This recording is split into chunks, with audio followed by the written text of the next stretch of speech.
ఉత్సాహంగా ఉల్లాసంగా చదువు సాగాలి, గొప్ప గొప్ప ఉద్యోగాలు సాధించాలి. Vignan deemed to be university. ఇప్పుడు దేశవ్యాప్తంగా కూడా ఒక సంచలనం అవుతోంది. నిన్నటి వరకు కూడా ఈ ధర్మస్థల క్షేత్రం అనేది ఒక పవిత్రమైన ఆధ్యాత్మిక క్షేత్రం. 800 సంవత్సరాల హిస్టరీ ఉన్న ఈ ధర్మస్థల పవిత్ర క్షేత్రం ఇప్పుడు అత్యంత వివాదాస్పదం అవుతోంది. ఇక్కడ అమ్మాయిల్ని రేప్ చేసి దారుణంగా చంపి పూడ్చిపెట్టారు అనేది అలిగేషన్. అందులో పనిచేస్తున్నట్టే ధర్మస్థలి క్షేత్రంలో ఒక శానిటరీ ఎంప్లాయీగా పనిచేసిన వ్యక్తి 10 సంవత్సరాల పాటు అదృశ్యమయ్యి 10 సంవత్సరాల తర్వాత పోలీసులు ముందుకొచ్చి తన చేతి సంచిలో ఒక పురిని కొన్ని ఎముకల్ని పట్టుకొచ్చి అప్పట్లో వందల మందిని దాదాపు 2014 నుంచి 1995 నుంచి 2014 వరకు వందల మందిని చంపి పూడ్చిపెట్టారు, నా చేతే పూడ్చించారు అనేది ఆయన చేసిన అలిగేషన్. ఆ గుర్తు తెలియని వ్యక్తి, ఆ శానిటరీ ఎంప్లాయీ. ఇప్పుడు అతను ఇచ్చిన స్టేట్మెంట్ అనేది, ఆ ఫిర్యాదు అనేది ఇప్పుడు సంచలనం అవుతోంది. ఒక విధంగా ధర్మస్థల పవిత్ర క్షేత్రం అబాసుపాలైంది, వివాదాస్పదమైంది. సో ఇక్కడ రకరకాల ఊహాగానాలు ఉన్నాయి. 100 మందిని కాదు 400 మంది, 50 మందికి పైగా చంపారు అనేది ఇంకొక అలిగేషన్. సో ఈ అలిగేషన్స్ నేపథ్యంలోనే కర్ణాటక ప్రభుత్వం, ముఖ్యమంత్రి సిద్ధరామయ్య విచారణ కోసం 4 IPS అధికారులతో ఒక సిట్ని నియమించారు. ఆ సిట్ కూడా గత 10 రోజులుగా పనిచేస్తోంది. ఎవరైతే ఈ 100 మందిని చంపి పూడ్చిపెట్టానని, తన చేత పూడ్చిపెట్టించారని ఆరోపించిన శానిటరీ ఎంప్లాయీ ఉన్నారో ఆ ఎంప్లాయీని ఇక్కడికి తీసుకొచ్చి ఎక్కడెక్కడ పూడ్చిపెట్టావో నీ అనుమానాలు ఏంటో చెప్పమని ఆ సిట్ బృందం, IPSల బృందం అతన్ని అడిగిన నేపథ్యంలో ఆ వ్యక్తి దాదాపు ఒక 16 లొకేషన్స్ చూపించాడు. ఎంటైర్ ధర్మస్థలి పవిత్ర క్షేత్రం ఎక్కడైతే ఉందో దాని పక్కనే, దాన్ని ఆనుకుని ఉన్న 16 లొకేషన్స్ చూపించాడు. ఆ 16 లొకేషన్స్లో నేను చంపి పూడ్చిపెట్టాను అనేది. ఇదిగో మనకు ఎదురుగా కనిపిస్తుంది, ఇప్పుడు నేను చూపిస్తున్నాను, నేత్రావతి నది. సో నేత్రావతి నది విశిష్టత అందరికీ తెలిసిందే, దాని పవిత్రత అందరికీ తెలిసిందే. నేత్రావతి నది తీర ప్రాంతంలోనే, అంటే ఒడ్డు మీదే ఇప్పుడు మనం మాట్లాడుకుంటున్న ఈ ధర్మస్థల పవిత్ర క్షేత్రం అనేది ఏర్పడింది 800 సంవత్సరాల క్రితం. మంజునాథ క్షేత్రంగా దీన్ని పిలుస్తారు. శివుడికి అంకితం ఇచ్చిన దేవాలయం. దీనితో పాటు ఇటు హిందూ జైన మతాల సమ్మేళనం, అంటే ఇది జైనుల ఆధ్వర్యంలో, అంటే హెగ్డేల ఆధ్వర్యంలో ఈ ఆలయం నిర్వహించబడుతుంది. సో హిందూ పూజారులే పూజలు అయితే నిర్వహిస్తారు. కానీ ఇక్కడ జైన హిందూ సమ్మేళనం అనేది దేశంలో ఎక్కడా ఉండదు, ఏ దేవాలయంలో కూడా. హిందూ మతం వేరు, జైన మతం వేరు, కానీ రెండు కలయిక. అంటే ఒక హిందూ దేవాలయాన్ని జైనులు నిర్వహించడం అనేది బహుశా ఇక్కడ మాత్రమే జరుగుతూ ఉంటుంది. ఇక్కడ 36 అడుగుల బాహుబలి విగ్రహం కూడా ఉంటుంది, జైన తీర్థంకర ఆలయం ఉంటుంది, కుమారస్వామి ఆలయం ఉంటుంది, కన్యాకుమారి ఆలయం ఉంటుంది. అత్యంత పవిత్రమైన క్షేత్రం, దేశంలోనే అతి పవిత్రమైన పుణ్యక్షేత్రాల్లో ఇదొకటిగా భావిస్తారు. సో ఈ క్షేత్రం అంతా కూడా మనకు ఎదురుగా కనిపిస్తున్న నేత్రావతి నది. సో ఈ నేత్రావతి నది అంటే నిన్న మొన్నటి వరకు ఎంతో పవిత్రంగా భావించేవారు. అలాంటి నేత్రావతి కొన్ని వందల మంది జనాల రక్తంతో తడిసింది. కొన్ని వందల శవాలు ఈ నదిలోంచి కొట్టుకెళ్ళిపోయాయి. ఇంకొంతమందిని ఈ నది ఒడ్డుని పూడ్చిపెట్టారు అనేది ఇప్పుడు వస్తున్న ఒక అభియోగం, ఒక ఆరోపణ. ఈ ఆరోపణ నేపథ్యంలోనే ప్రస్తుతం ఈ నేత్రావతి నది ఒడ్డు మీదే ప్రస్తుతం IPSల బృందం, అంటే ఒక సిట్ బృందం దర్యాప్తు చేస్తోంది. ఎవరైతే ఆరోపించిన శానిటరీ ఎంప్లాయీని తీసుకొచ్చి ప్రస్తుతం నది ఒడ్డున అతను చెప్పిన లొకేషన్స్లో దాదాపు 16 లొకేషన్స్ చెప్పాడు. 16 లొకేషన్స్ని మార్కింగ్ చేసి అక్కడ నంబర్లు ఏర్పాటు చేసి అక్కడ ప్రొక్లైనర్లు, మనుషులను తీసుకొచ్చి 10 అడుగుల లోతు వరకు తవ్వుతూ ఉన్నారు. మొదటి 5 లొకేషన్స్లో, ఆ వ్యక్తి చూపించిన 5 లొకేషన్స్లో ఎక్కడ శవాల ఆనవాళ్ళు దొరకలేదు. కానీ 6వ లొకేషన్లో మాత్రం ఒక మనిషి పుర్రే, ఎముకలు మాత్రం దొరికాయి. 5వ లొకేషన్లో ఒక వ్యక్తికి సంబంధించిన పాన్ కార్డు, డెబిట్ కార్డు దొరికాయి. ఆ వ్యక్తి గతంలోనే చనిపోయినట్టుగా తర్వాత ఎంక్వైరీలో తేలింది. సో ఇప్పుడు 6వ లొకేషన్లో దొరికిన ఆ పుర్రే ఎముకలను బట్టి అతను చెప్పిన దానిలో కొంత వాస్తవమే ఉంది, లేకపోతే ఇక్కడ ఎముకలు పుర్రెలు ఎందుకు ఉంటాయి అనేది ఇప్పుడు భావిస్తూ ఉన్నారు. సో అతన్ని తీసుకొచ్చి ప్రతిరోజు కూడా ఇక్కడ అతను చెప్పిన లొకేషన్స్ అన్నింటిలో కూడా తవ్వకాలు జరుపుతూ ఉన్నారు. ఇప్పుడు అతను చెప్పినట్టుగా నిజంగా 100 మంది ఎముకలు కనుక అక్కడ దొరికితే, అస్థిపంజరాలు కనుక దొరికితే ఇది దేశంలోనే అత్యంత దారుణమైన విషయం అవుతుంది, అత్యంత వివాదాస్పదమైన అంశం అవుతుంది. ప్రస్తుతం నేను ఇక్కడ లొకేషన్స్లో అసలు వాస్తవాలు ఏంటి, రకరకాల ఊహాగానాలు, రకరకాల ప్రచారాలు, రకరకాల విశ్లేషణలు, ఎవరిష్టం వచ్చినట్టు వాళ్ళు ప్రచారం చేస్తున్నారు ఈ క్షేత్రం మీద. నిజంగా ఆ వ్యక్తి చెప్పిన దాంట్లో వాస్తవం ఎంత, నిజంగానే జరిగాయా ఇవన్నీ కూడా. ఎందుకు అంటే ఇక్కడ దారుణాలు జరుగుతున్నాయని, 100 మందిని చంపేశారని కొంతమంది యూట్యూబర్లు రకరకాల విశ్లేషణలు, కథనాలు ప్రసారం చేసిన నేపథ్యంలో వాళ్ళ యూట్యూబ్ ఛానల్ను కూడా క్లోజ్ చేయించారు, వాళ్ళ మీద కేసులు కూడా పెట్టించారు. కాకపోతే ఎందుకు ఇవాళ ధర్మస్థల పుణ్యక్షేత్రంలో ఇప్పుడు పోలీసులు రావాల్సి వచ్చింది. ప్రస్తుతం ఆ పుణ్యక్షేత్రంలో AK-47 గన్స్ పట్టుకుని పోలీసుల్ని మీరు ఎదురుగా దృశ్యంలో చూడొచ్చు. నేత్రావతి నది ఒడ్డు మీద ఇక్కడ పోలీసులు ఎందుకు నిలబడాల్సి వచ్చింది? భక్తులతో కలకల్లాడాల్సిన ఒక పవిత్రమైన ఆధ్యాత్మిక పుణ్యక్షేత్రంలో ఈ విధంగా పోలీసులు AK-47లు ఎందుకు ఉన్నాయి అని అడిగితే, ఇదిగో ఆ వ్యక్తి ఎవరైతే శానిటరీ ఎంప్లాయ్ చూపించిన లొకేషన్స్ అన్నిట్లో కూడా పటిష్టమైన భద్రత బందోబస్తు మధ్య తవ్వకాలు చేస్తున్నారు. గత 4 రోజులుగా తవ్వకాలు అనేవి చేస్తూ ఉన్నారు. సరే, ధర్మస్థల పవిత్ర పుణ్యక్షేత్రం కదా, ఎవరో వ్యక్తి చెప్తే నమ్మటం ఏంటి? అలా జరిగి ఉంటుందా, దానికి ఆస్కారం ఉందా అనే అనుమానాలు కూడా చాలామందికి రావచ్చు. దానికి ఎందుకు అనుమానాలు వచ్చాయంటే, గతంలో జరిగిన అనేక ఇన్సిడెంట్స్, ఈ ధర్మస్థల పవిత్ర క్షేత్రం ఈ చుట్టుపక్కల గ్రామాల్లో అనేక మందిని చంపటం, అనేక నేరాలు జరగటం, అత్యాచారాలు జరగటం, వీటన్నిటి నేపథ్యంలో ఇప్పుడు ఆ వ్యక్తి చెప్పింది నిజమే అయి ఉండొచ్చు అనేది. పర్టికులర్గా అనన్య భట్ అనే ఒక స్టూడెంట్ మరణం, ఈ ధర్మస్థల క్షేత్రానికి వచ్చి ఆ తర్వాత అత్యాచారానికి గురై ఆమె చనిపోవటం ఒకటి. ఆ తర్వాత రీసెంట్గా ఇంకో 17 ఏళ్ల అమ్మాయి సౌజన్య అనే ఇదే ధర్మస్థల గ్రామానికి సంబంధించిన మరొక యువతి ఇదే ఆధ్యాత్మిక క్షేత్రం పక్కన అత్యాచారానికి గురై ఆమె డెడ్ బాడీ దొరికింది. సో సౌజన్యకి న్యాయం చేయాలి, సౌజన్యను అత్యాచారం చేసి చంపింది ఎవరో తేలాలి అని ఎన్నో ఏళ్లుగా స్థానికులంతా కూడా పోరాటం చేస్తున్నారు. ఇక వీరితో పాటు 1979 నుంచి 1979 నుంచి ఈ నేరాల పరంపర, అత్యాచారాల పరంపర ఈ క్షేత్రంలో జరుగుతున్నాయి. కాబట్టే కొన్ని వెలుగులోకి వచ్చాయి, కొన్ని వెలుగులోకి రాలేదు. కొంతమంది మనుషులు ఇక్కడికి వచ్చిన వాళ్ళు కనపడలేదు, ఏమైపోయారో కూడా తెలియదు. సో ఇక్కడ చదువుకోవటానికి వచ్చిన వాళ్ళు, అంటే ఈ పవిత్ర క్షేత్రానికి సంబంధించిన ఆ కాలేజీల్లో చదువుకోవటానికి వచ్చిన అమ్మాయిలు కూడా మిస్ అయిపోయారు, వాళ్ళ డెడ్ బాడీస్ కూడా దొరకలేదు. సో ఇప్పుడు ఈ వ్యక్తి చెప్తున్నది ఏంటంటే, అలా వచ్చిన టూరిస్టుల పైన అత్యాచారాలు చేసి వాళ్ళని చంపి ఇక్కడ పూడ్చిపెట్టాననేది అతను చెప్తున్నమాట. ఇప్పుడు అతను ఇచ్చిన లొకేషన్స్లో ఒక లొకేషన్ దగ్గర ప్రస్తుతం నేను ఉన్నాను, అందుకని పోలీసులు కూడా ఇక్కడ కాపలాగా ఉన్న దృశ్యాలు మీరు చూడొచ్చు. ఎవరైతే ఆ శానిటరీ ఎంప్లాయ్ ఉన్నారో ఆ ఎంప్లాయ్ చూపించిన ఒక లొకేషన్ మీకు ఎదురుగా చూపిస్తున్నాను. కరెక్ట్గా నేత్రావతి నది ఒడ్డు పైన ఆ చెట్లన్నీ కూడా క్లియర్ చేసి కొమ్మలని నరికి మార్కింగ్ చేశారు. మీరు ఆ ప్రదేశం మొత్తాన్ని చూస్తే ఇది ఒక లొకేషన్.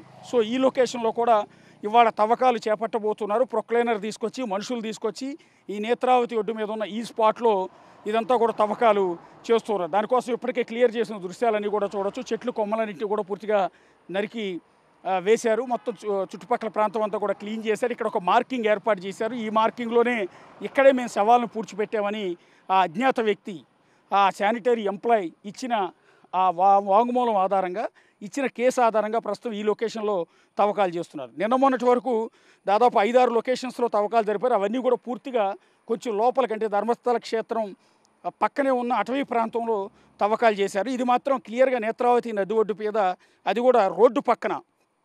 మరి కాసేపట్లోనే ఇక్కడికి సిట్టు బృందం రాబోతోంది. ఇక్కడ తవ్వకాలు చేపట్టబోతున్నారు. ఇప్పుడు మనకు ఎదురుగా కనిపిస్తున్న ఈ ప్రదేశంలో ఆ చెట్లున్న ఆ పచ్చటి ప్రాంతంలోనే శవాలు ఉన్నాయా లేదా అనేది మరి కాసేపట్లో క్లారిటీ రాబోతుంది. అజ్ఞాత వ్యక్తి ఇచ్చిన సమాచారం నిజమా అబద్ధమా, ప్రచారం కోసం చేశాడా లేకపోతే మైండ్ పోయి చెప్పాడా అనేది కూడా మరి కాసేపట్లో క్లారిటీ రాబోతుంది. ఒకవేళ మనకు ఎదురుగా కనిపిస్తున్న ఆ మట్టిలో, ఆ చెట్ల పక్కన శవాలకు సంబంధించిన అస్థిపంజరాలు, పుర్రెలు, ఎముకలు కనుక దొరికితే మాత్రం ఈ ధర్మస్థల క్షేత్రం అనేది అత్యంత అబాసుపాలయ్యే అవకాశం ఉంటుంది, అత్యంత వివాదాస్పదమయ్యే అవకాశం ఉంటుంది. కేంద్ర రాష్ట్ర ప్రభుత్వాలు దీన్ని సీరియస్గా తీసుకునే అవకాశం ఉంటుంది. దీని వెనక ఉన్న వాళ్ళు ఎవరు ఏంటి అనేది అరెస్టులు చేసే అవకాశం కూడా ఉంటుంది. ప్రస్తుతానికి ఎలాంటి అరెస్టులు లేవు, ఎందుకంటే అతను చేసిన అలిగేషన్ పైన ఎలాంటి ఆధారాలు లేవు కాబట్టి ప్రస్తుతానికి అరెస్టులు చేయలేదు. కానీ ఒకవేళ ఇక్కడ కనుక పుర్రెలు దొరికితే చాలా సీరియస్ యాక్షన్ తీసుకునే అవకాశం ఉంటుంది. సో ఇక్కడ మన కాసేపట్లో ఆ చెట్లు ఏవైతే నరికి కనిపిస్తున్నాయో మీకు, సో అక్కడంతా కూడా ఓపెన్గా క్లియర్ చేశారు అధికారులంతా కూడా వచ్చి. సో ఇదే ప్రదేశంలో మరి కాసేపట్లో తవ్వకాలు చేపట్టబోతూ ఉన్నారు. ఇది 8వ లొకేషన్. అతను ఇచ్చిన లొకేషన్స్లో 8వ లొకేషన్. దాదాపు ఇప్పటికే 7 లొకేషన్స్లో పోలీసులు తవ్వకాలు చేశారు. ఒకే ఒక లొకేషన్లో డెడ్ బాడీ అనేది, పుర్రెలు అనేవి దొరికాయి. సో ఇప్పుడు ఈ మిగిలి ఉన్న ఈ లొకేషన్ దగ్గరికి మరి కాసేపట్లో ఐపీఎస్ల బృందం, అంటే సిట్ బృందం ఆ వ్యక్తిని తీసుకొచ్చి అతని సమక్షంలోనే ఈ తవ్వకాలు అనేది చేపట్టబోతున్నారు. సో అందుకోసమే ముందస్తుగా పోలీసు బందోబస్తుని ఏర్పాటు చేసిన దృశ్యాలు కూడా చూడొచ్చు. AK-47 పట్టుకుని ఇక్కడ పోలీసులు, ఎందుకంటే వెరీ సెన్సిటివ్ ఇష్యూ అయిపోయింది, ఇక్కడ దాడులు జరిగే అవకాశం ఉంటుంది, ఉద్రిక్తతలు చోటు చేసుకునే అవకాశం ఉంటుంది. ఇప్పటికే 2 వర్గాలు అయ్యాయి ధర్మస్థల క్షేత్రంలో. ఒకటి, ధర్మస్థల క్షేత్రంలో అన్యాయాలు, అరాచకాలు, రేపులు జరుగుతున్నాయని అనేవాళ్ళు ఒకళ్ళు, బాధితులంతా కూడా ఒకవైపు. కాదు, అలాంటిది ఏమీ లేదు, ఆలయ పవిత్రతను దెబ్బ కొట్టడానికి ఒక కుట్ర ప్రకారం ఇక్కడ ఉన్న హెగ్డేల కుటుంబాలకు వ్యతిరేకంగా చేస్తున్న ప్రచారం అనేది 2వ వర్గం చేస్తున్న ప్రచారం. సో ఈ 2 వర్గాలు ఆందోళనలు చేస్తూ ఉన్నాయి. ఆ బాధితులకు న్యాయం చేయాలని ఒక వర్గం, కాదు తప్పుడు ప్రచారం అని ఇంకొక వర్గం. సో ఈ రకంగా ఒక ఉద్రిక్తత నడుమ చాలా సెన్సిటివ్గా మారింది ఈ ప్రదేశం అంతా కూడా. ఇలాంటి సెన్సిటివ్గా మారిన ప్రదేశంలో ఇక్కడ తవ్వకాలు అనేవి చేస్తున్నాను. నిన్నటి వరకు ఎక్కడెక్కడైతే అడవిలో అతను చూపించిన లొకేషన్స్లో తవ్వకాలు జరిపారో అక్కడ మీడియా లోపలికి వెళ్ళే పరిస్థితి లేదు. ఎందుకంటే అక్కడ లోపల వరకు మీడియాని ఎలో చేయలేదు. ఎందుకంటే అది అటవీ ప్రాంతం కాబట్టి కొంత రహస్యంగానే గోప్యంగానే ఉంచి తవ్వకాలు అనేది చేశారు. కానీ ఇది మెయిన్ రోడ్డు పైన, అది కూడా నేత్రావతి నది ఒడ్డు మీద ఈ తవ్వకాలు చేయబోతున్నారు. సో నది ఒడ్డు మీద అతను కూడా చెప్తూ ఉన్నాడు, నేత్రావతి నది ఒడ్డు మీదే ఈ శవాలను పూడ్చిపెట్టాము, అత్యాచారం చేసిన అమ్మాయిల శవాలను ఇక్కడికి తీసుకొచ్చి నేనే స్వయంగా పూడ్చిపెట్టాను, నా చేత పూడ్చిపెట్టేలా చేశారు అనేది అతను చేసిన అలిగేషన్. అప్పుడు వచ్చిన వరదల కారణంగా ఒకవేళ అతను చెప్పింది నిజమైతే పూడ్చిపెట్టిన మృతదేహాలు నదిలో కొట్టుకుపోయే ఆస్కారం కూడా ఉంది. ఎందుకంటే పైనుంచి వచ్చే ఫ్లడ్ వల్ల ఆ వాటర్ కూడా పైనుంచి కిందకు వస్తుంది. చూడండి, లోపల అటవీ ప్రాంతం నుంచి వరద నీరు ఇప్పటికీ కూడా ఇక్కడ ఎప్పుడు రెగ్యులర్గా వర్షాలు కురుస్తూనే ఉంటాయి. అలా కురుస్తున్న వర్షాలకు పైనుంచి వస్తున్న కొండల్లోంచి వస్తున్న వర్షాన్ని, నీటిని మొత్తాన్ని కూడా మనం ఎదురుగా చూడవచ్చు. ఇలాంటి వరద ప్రవాహం చాలా ఎక్కువగా ఉంటుంది. సో ఇలాంటి ప్రాంతంలో ఆ మృతదేహాలు ఎన్ని అడుగుల లోతులో పూడ్చిపెట్టారో, ఒకవేళ పూడ్చిపెట్టుంటే అవన్నీ కూడా ఇప్పటికి ఉంటాయా లేదా అనేది చూడాల్సి ఉంటుంది. మనకి ఎదురుగా ఎగ్జాక్ట్లీ ఆ ప్లేస్ కూడా కనిపిస్తుంది. చెట్లన్నీ కూడా నరికి మనకి ఏదైతే కనిపిస్తుందో అదే లొకేషన్లో మరి కాసేపట్లో తవ్వకాలు అనేది చేయబోతూ ఉన్నారు. కాకపోతే ఇక్కడ ఆశ్చర్యం ఏంటంటే, ఇంతమంది శవాలను కనుక నిజంగా ఇక్కడ పూడ్చిపెట్టే ఆస్కారం ఉంటుందా? ఇప్పుడు కాదు, ఒక 20 ఏళ్ల క్రితమే అనుకుందాం. 20 ఏళ్ల క్రితం కూడా ఇది రోడ్డే, అప్పుడు కూడా ఇది రోడ్డు. ఎంత పెద్ద రోడ్డు ఉండకపోవచ్చు, ఎర్ర మట్టి రోడ్డు, కంకర రోడ్డు ఏదో ఒకటి ఉండేది. సో ఈ రోడ్డు పక్కన దట్టు నేత్రావతి నది బ్రిడ్జ్ ఇది. ఈ బ్రిడ్జికి కూడా చాలా హిస్టరీ ఉంది. దాదాపు 50-60 ఏళ్ల క్రితం కట్టిన పురాతనమైన బ్రిడ్జ్ ఇది. సో ఈ బ్రిడ్జ్ అప్పటికి కూడా ఉంది. సో మనుషులు ఇప్పుడు కూడా అప్పటి నుంచి ఇప్పటి వరకు ఆధ్యాత్మిక క్షేత్రం కాబట్టి జనాల హడావుడి కూడా చాలా ఎక్కువగా ఉండేది.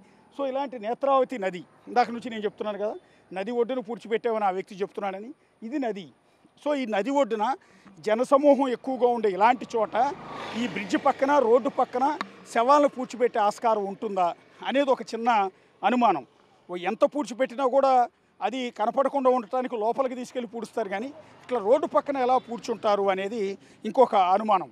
సో అతను చెప్పేది ఎంతవరకు కరెక్ట్ అనేది మరి కాసేపట్లో తేలబోతోంది. నా వెనక కనిపిస్తున్న ఈ నేత్రావతి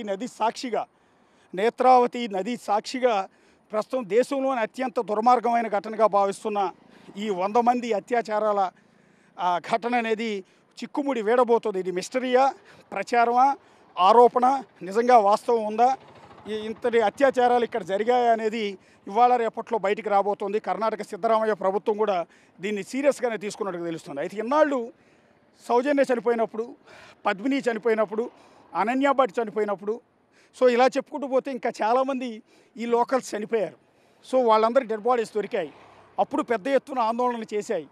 కానీ ఎందుకు ఈ విషయం, ఎందుకు వాళ్ళకి న్యాయం జరగలేదు, ఎందుకు దాని మీద విచారణ జరపలేదు అంటే, ఇక్కడ ఈ విషయాలన్నీ బయటికి రానియకుండా ఒక పెద్ద ఎత్తున లాబింగ్ చేయడానికి ఇక్కడ ఒక పెద్ద టీం ఉంటుంది, ఒక ముఠా ఉంటుంది. సో ఆ గ్యాంగ్ చేసే అరాచకాలు అన్నీ ఇన్ని కాదు. ఆ గ్యాంగ్ ఎలాంటి విషయాలైనా తొక్కిపెట్టేస్తుంది, ఎవరిని బయటికి రానియకుండా వాటన్నిటిని కూడా ఇక్కడ కంట్రోల్ చేస్తుంది, లాబింగ్ చేస్తుంది, బెదిరిస్తుంది అనేది ఇక్కడున్న ప్రచారం. దానివల్లే పొలిటికల్ లీడర్స్తో వీళ్ళకున్న సంబంధాలు, ఆ లాబింగ్తోనే ఈ కేసుల నుంచి ఇప్పటివరకు బయటపడ్డారు. కానీ ఇన్నాటికి ఇప్పుడు సొసైటీ నుంచి కొంత వ్యతిరేకత వచ్చింది. పర్టికులర్గా ధర్మస్థల గ్రామ ప్రజల నుంచి వ్యతిరేకత అనేది వచ్చింది.